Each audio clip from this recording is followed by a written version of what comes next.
All right. Hi, Jude. Hi. How are you, Lindsay? I'm good. How are you? I'm fantastic, thanks. Right. So we are here chatting with Jude Griebel today. Jude has two exhibitions up in Alberta right now. Barn Skull, that's at the AGA, that's up until February 27th, and Next World Emissaries, that's at the IKG at AU Arts, that's up until March 19th. So my name is Lindsay Sharman. I am the curator of the AGA. The AGA and I are both situated on Treaty 6 territory. We are also in Edmonton, the traditional land of diverse Indigenous people, including the Cree, Blackfoot, Métis, Nakota Sioux, Iroquois, Dene, Inuit, and Ojibwe, Saulteaux, Anishinaabe. I would just like to acknowledge all of the Indigenous, Inuit, and Métis people who make their homes on territories that intersect the current borders of Alberta. Great. And so, Jude, did you want to introduce yourself and let us know where you are? Yes, definitely. So I'm speaking to you today from my studio in the small community of Bergen, Alberta. And I just wanted to acknowledge as well that I'm speaking to you from Treaty 7 territory, the traditional ancestral territory of the Blackfoot Confederacy, the Kainai, Piikani, and Siksika, as well as the Tsuut'ina Nation and Stoney Nakoda First Nation. I'm a sculptor that is working between Alberta and New York, and I'm glad to be back in the province right now. While I have two exhibits on at the Art Gallery of Alberta and a two-person show at the Illingworth Care Gallery with my colleague Lorraine Sims. And I'd just like to thank both the AGA and the Illingworth Care and Alberta University of the Arts for hosting my work at this time and for hosting this discussion as well.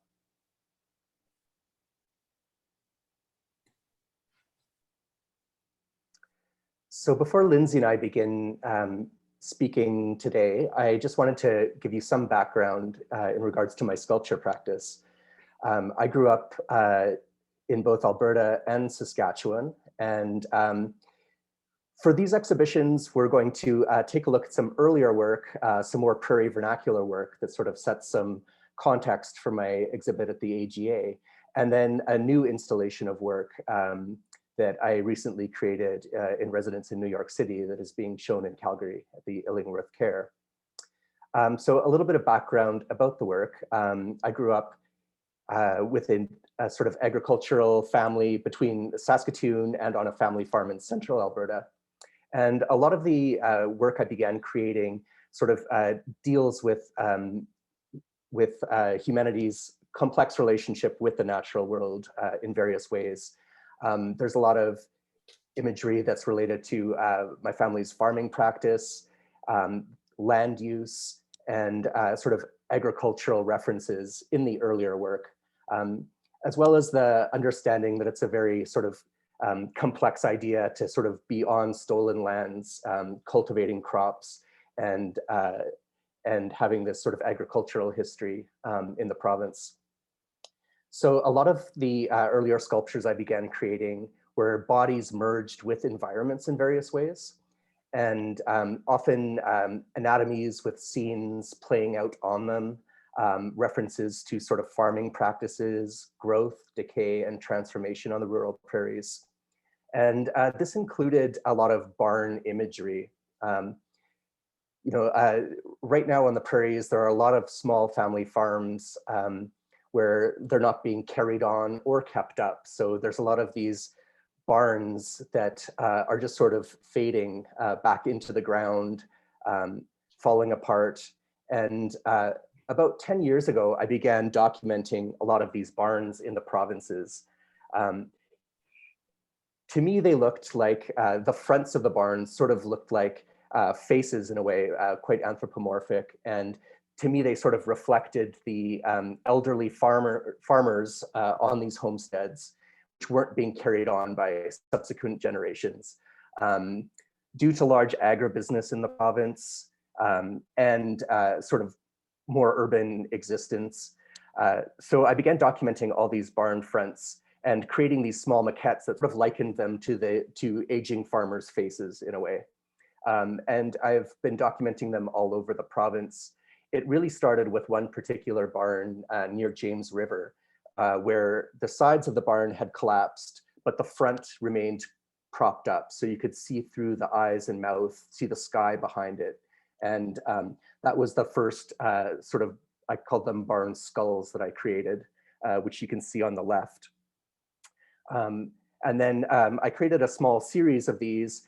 Often they would have sort of white hair along the roof line and other anthropomorphic elements to them to sort of accentuate that relationship that I'd created in my head.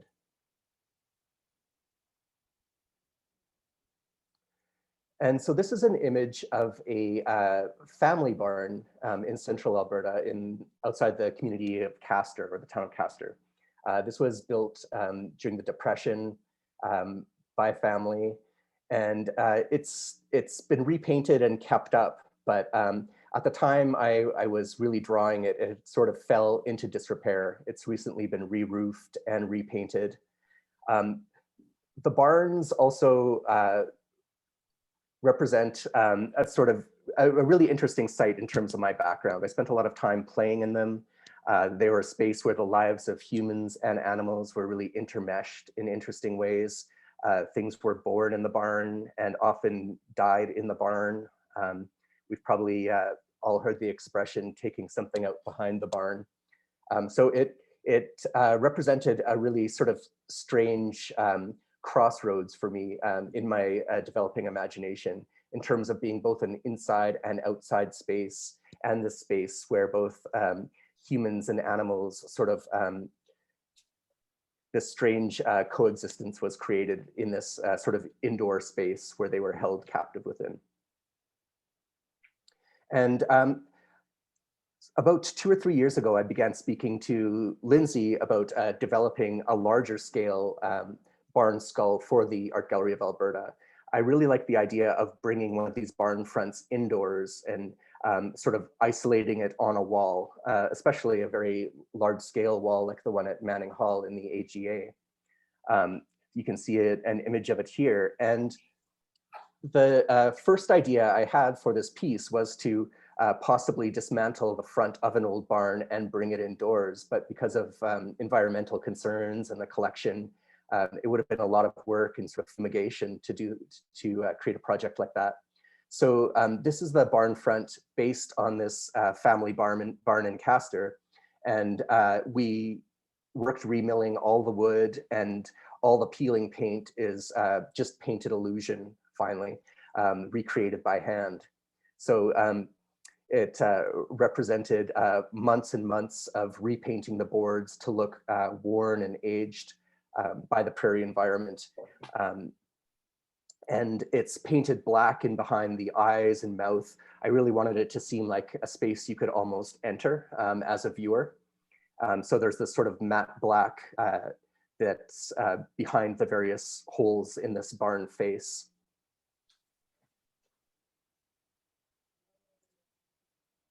Can we move forward? And the second exhibit up in the province at present is a 2-person show with Lorraine Sims titled The Distance Between. And the Illingworth Care is broken into 2 galleries, one which is housing this installation I've created called Next World Emissaries. So in between the really prairie vernacular work that I discussed earlier and this new work, I continued working with this idea of the body and landscape merge to talk about human consumption and impact on the surrounding world in various ways. References are made to anthropomorphic landscapes from the Renaissance era, in which artists like Athanasius Kircher and Matthias Marion the Elder were painting their patrons into land that they owned to talk about human dominion over the natural world.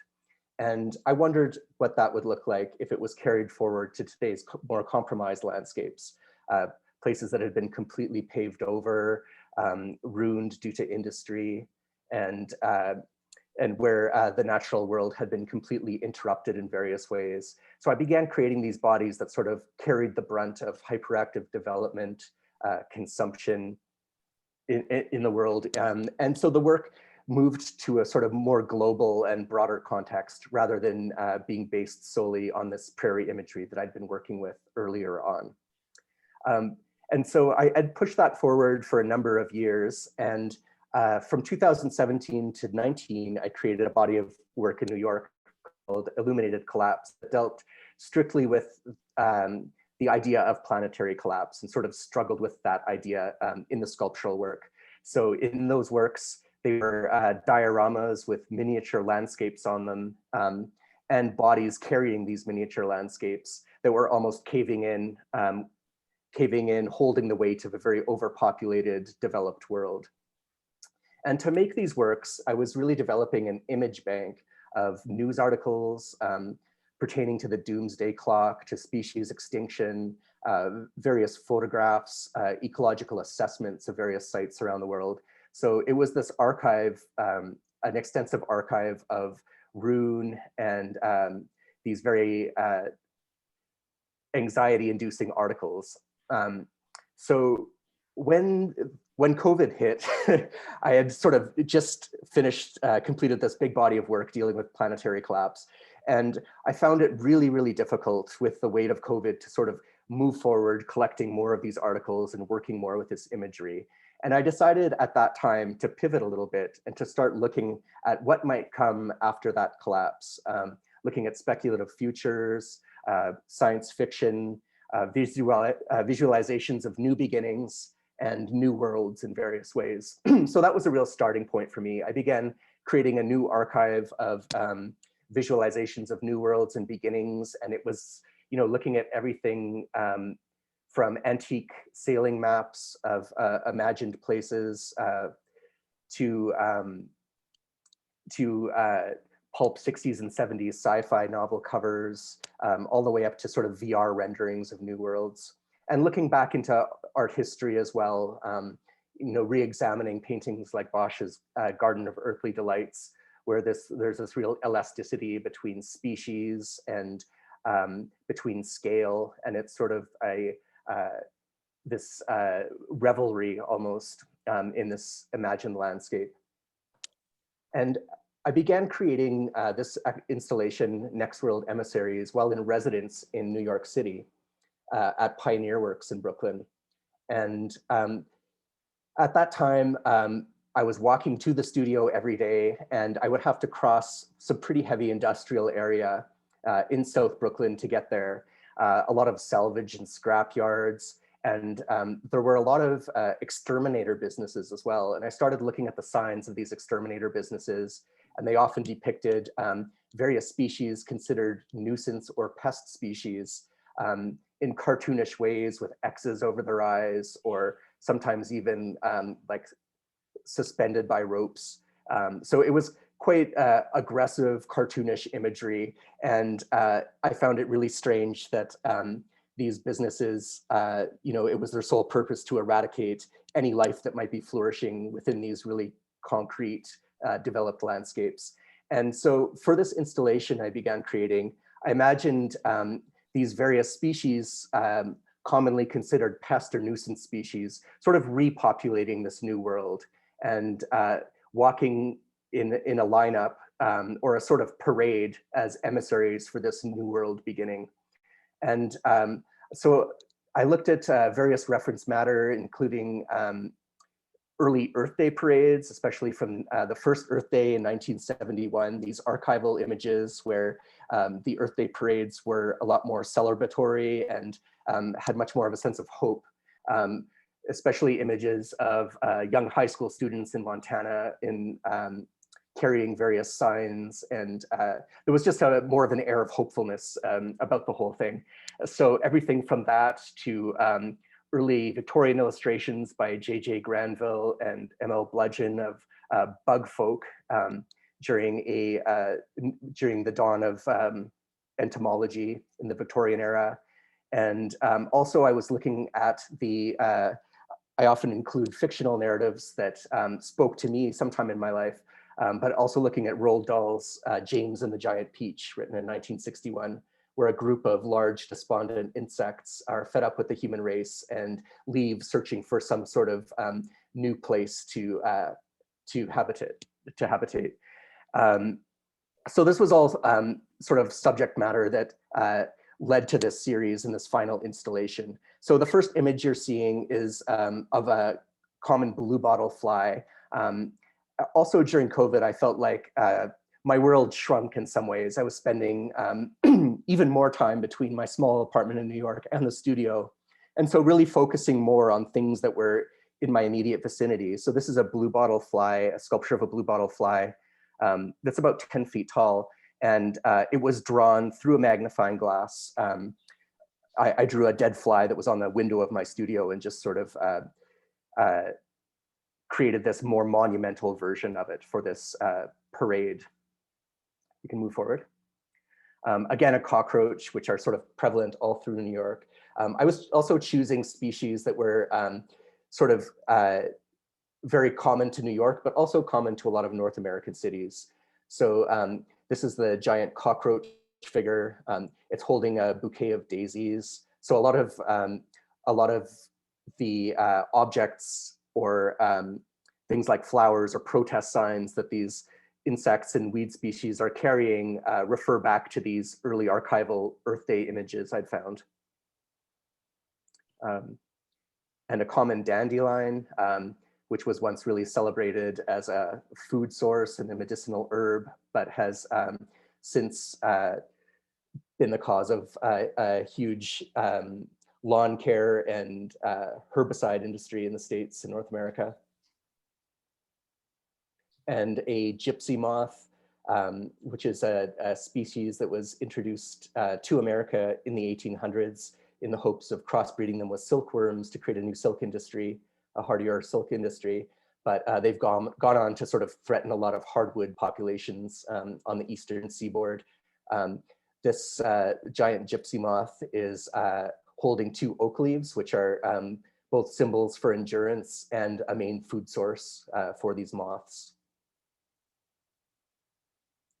And this is the Scarlet Pimpernel, often referred to as red chickweed, which is also was widespread due to ornamental reasons, but now is commonly considered a weed and sprayed in a lot of cities. It's quite vivid and bright, but also very noxious if eaten by pets or animals. And finally, this is the figure of the barnyard grass, which is also quite common throughout North America and the world at present. And this figure, the sort of hybrid grass figure that I've created, is waving a white flag of negotiation. And so in the installation itself, these various species are sort of parading over this ashen collapsed world as sort of emissaries for this new world unfolding. That's an image of them installed in the Illingworth Care Gallery. And it's a really, the installation itself, I think, is a really, is really interesting position to Lorraine Sim's work, which is in the next gallery. And her part of the exhibition is a series of drawings that she created in residence at the Museum of Natural History in New York, where she's projected light over the bones and body parts of extinct animals in their mammalogy collection, and just trace the shadows, introducing different light sources. So you're seeing these sort of ghostly hybrid forms that are really directed to the material remains of these animals. So while hers is talking about the loss of these species, mine is a sort of another counterpoint in which this new ecology is beginning. And that gives you sort of the sense of scale. And so with past works and past series, working in miniature has been really important to the work. But with these new works, I really wanted to give these weed and insect species a more monumental scale.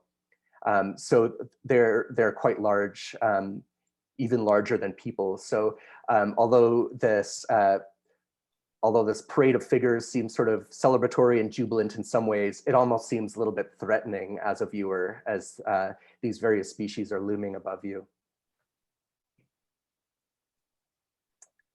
So I hope everyone has the opportunity to see both shows if you can travel and do so. The Barn Skull at the Art Gallery of Alberta will be up until February 27th. And Next World Emissaries remains up at Illingworth Care Gallery until March 19th. Thanks, Jude. Welcome. One of the things that I really want to know more about is this shift of scale. So your work, I think, has never been, well, maybe not never, but is not really small. But you are working on this kind of miniature scale of things. And even you said yourself through COVID that you kind of felt your world shrunk. And I know a lot of different artists who have said throughout COVID, their work has gotten also a lot smaller for, a number of reasons. But I think that there is kind of this sort of shrinking that happened in COVID. But throughout that, your work has kind of shifted to go larger, and you're working at a much larger scale with Barn Skull as well as with your emissaries, and so I'm just wondering if you can speak a little bit to that kind of shift. Yes, definitely. Yeah, so I've never worked very, very small, but perhaps in drawing or I create a lot of small maquettes. But some of my sculptures do have a lot of miniature elements. And those miniature elements, especially in the past body of work that was examining planetary collapse, I really wanted to give a sense of the larger world with the viewer sort of looming over it in a way. And I really like those playful shifts in scale. And having the viewer sort of much larger than the scene that was unfolding in front of them seemed like a really apt metaphor for a sort of overcrowded world in some ways. And so I began, when I was creating that series, I began visiting a lot of novelty miniature world museums where they often sort of recreate the whole world in miniature around the viewers, and you sort of walk through. And I also think that miniature sometimes is a really fantastic access point for the viewer. I find often with these miniature spaces, your imagination enters them and sort of walks around before you really confront the ideas that are being put forward within the work. So that seemed to be a great access point for understanding these difficult ideas that not a lot of people like to consider or think about, such as the world collapsing and ending. But with these newer works, I like the idea of, so there's often a clear sort of narrative trajectory in the work as well. So the last series ended with a collapsed world and this hybrid weed growing out of the wreckage. And this new installation sort of steps forward from there. And I really wanted to give these small nuisance species much larger scale. So they're noticed and they're in the viewer's space, and you have to confront them in some way because they're so much larger than life, and think about them in that respect. So I like the idea of things being very small and very large in a single exhibition at the same time. And it's also a bit of a nod to natural history dioramas and science museums, which I'm really drawn to the displays there. Often there's natural history dioramas with sort of these miniature illusionistic spaces that are sort of put forward as reality in a way. And then sort of large inflated sculptures or models of details, so you can have a better understanding of them at the same time. So I think it comes from spending a lot of time in natural history museums. Mm-hmm. I wonder if you could share a little bit about maybe notions of optimism and pessimism one of the things, like when I look at your work and when I think about your work, you know, I mean, it's not, I'm sure you're not going to say it's clearly one or the other, but I think that there's kind of this like interesting play with maybe how I think you think about the future. And I think one of the things that's really interesting about Barn Skull is, you know, this original barn, or this original kind of family barn that the idea is kind of loosely based on, when you started working on the project was, you know, kind of, as you say, in a bit of disrepair. But then you have this photo of the barn that's, you know, has a new roof and it's been freshly painted. And so, you know, there's a lot of this, I think, you know, there's some sort of possibility of maybe, you know, hope or reclamation, or, you know, a brighter, better way forward. So yeah, I wonder if you could just kind of like dig into your ideas of maybe optimism or pessimism as you hope people take them from your work. Yeah, certainly. That's a really great question. I think the work itself is sort of born out of anxiety for me, the anxiety I have for the world. And it's one way of sort of working through it and trying to understand these really dire situations in a more personally reflective way. So they're often combined with, and I'm hoping that by creating the work that I'm creating sort of or allowing new understandings of these situations for others as well, like perhaps ways they can relate to them through you know, instances of common imagination that I'm referencing, through fantastic elements. So although these are born out of pessimism in some ways, I really leave room in the work for a lot of transformation to happen. You know, bodies are becoming landscapes. Landscapes are sort of transforming into other things. So there's this really open, I try and maintain this really open-ended quality to the work. And I don't want the work to seem closed at all. And so there's always a sense of things changing, new beginnings, things becoming other things. And I guess that would be the optimism. There is that space left for change and transition that I'm trying to create.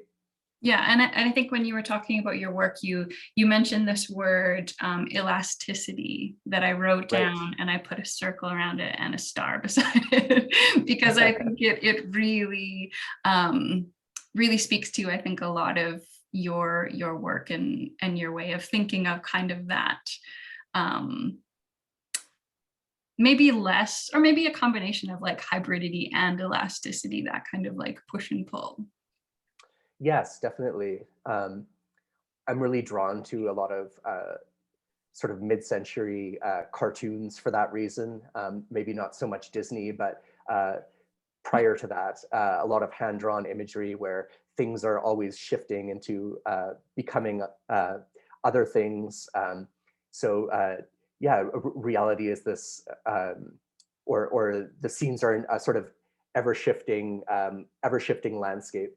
And I think that when looking at these types of situations, whether it's something like the ruin of the family or the fading of the family farm and large agribusiness coming to the province, something a lot more local, or if it's a lot larger in terms of climate shift and planetary collapse, I think that it's really important to provide openings and provide various access points to understanding these types of situations to promote a sense of change in some ways.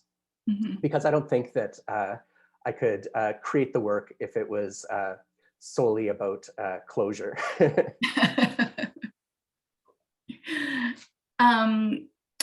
So I want to know a little bit more about your way of working.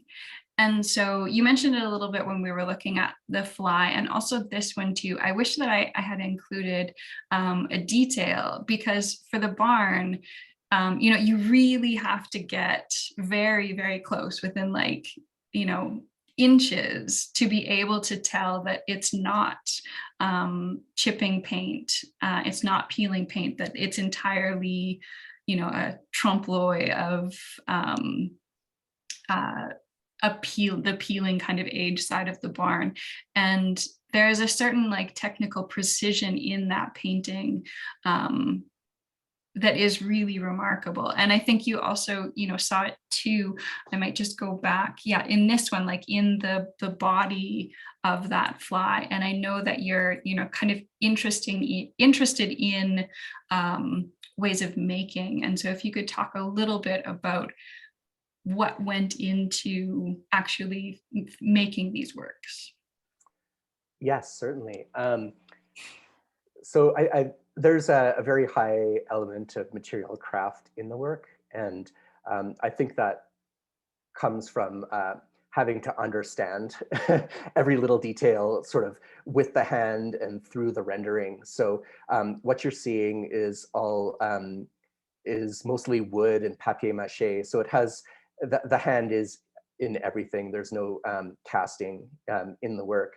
And I think that stems originally from maybe being a child of the 80s in some ways, where a lot of pop culture in terms of film and costume, it was pre-computer generated imagery. And for me, imagination was really associated with sort of material craft and projecting my imagination onto materially crafted objects. So when I create these, it's all hand carved and sanded, and they all disassemble into many small components.